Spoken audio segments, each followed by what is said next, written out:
So if you guys are interested in getting your first pet amphibian, I've put together a list of pros and cons as to why I think these guys make the best pet, so make sure you guys stay tuned.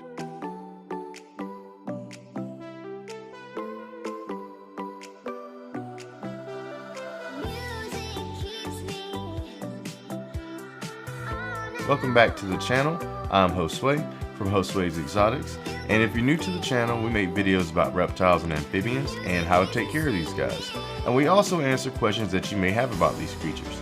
So if you're interested in this kind of content, consider subscribing. So with all reptiles, there's always a few things you should consider before buying them. So things to consider would be, where are you going to keep your animal? What are you going to feed it? And also, are you going to be okay with some of the small noises and other things that they tend to do throughout the day? So if you've seen some of my videos, my number one rule is before you get any kind of pet is to make sure you always do your research. Frogs and amphibians in general, they can come from pretty much any part of the world, and they come from various climates and other things like that you also have to consider when keeping these guys in captivity. So that's making sure that you're keeping the humidity requirements that you need, and also the amount of space required for these frogs or amphibians.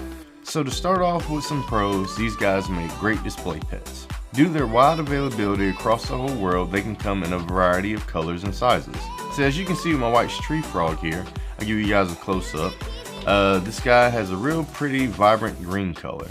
And as you've seen in my other videos, and I'll give you guys a close-up now of my other frog, the dark frog is a real pretty blue color.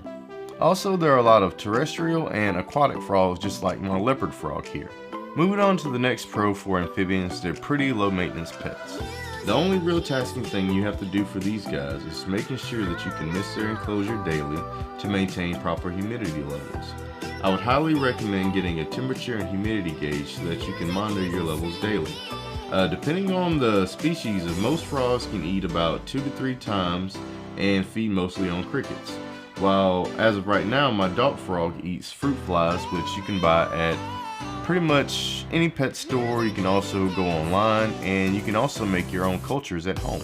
As a third pro, these guys make pretty awesome noises at night when they start croaking and making mating calls and other things like that. I've noticed recently that my leopard frogs are starting to make croaking sounds, so I'm guessing that they're getting close to breeding age maybe.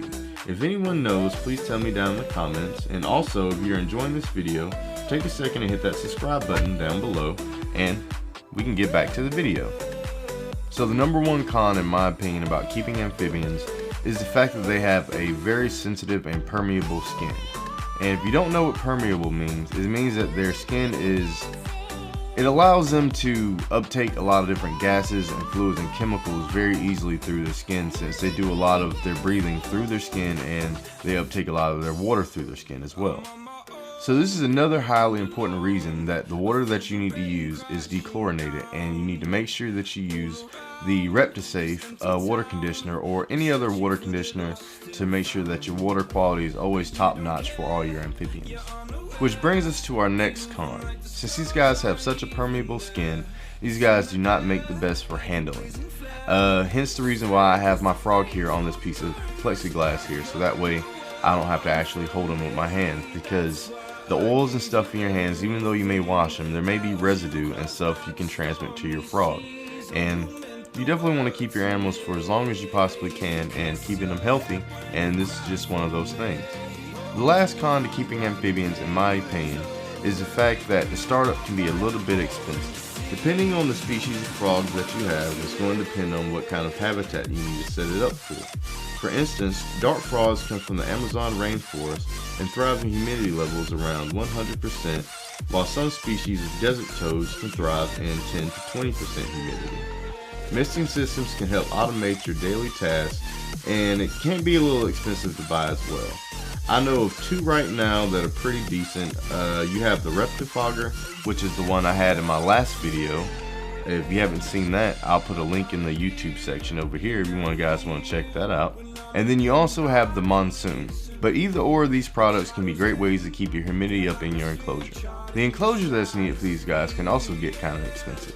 So me personally, I would recommend getting a front opening terrarium like an Exoterra or something of that nature, which those, as you know, can be a little bit on the expensive side, but they are one of the better quality terrariums. And if you haven't seen one of my previous videos, I've used regular aquariums that you can buy at any pet store, and I've also made them into actual upright terrariums. So if you guys want to check that out, I'll put a link in the YouTube section over here so you can go check that out and come back to this video. Overall, I think these guys are super cool creatures, and with all the different kinds and types out there, I'm pretty sure there's an amphibian for everybody. But the most important thing is to make sure that you always do your research beforehand and make sure you can build the right enclosure for your animals so that way they can thrive and be happy. So if you guys would like to see some more of my videos, I'll post them on the right side of the screen. And also guys, consider subscribing to the channel.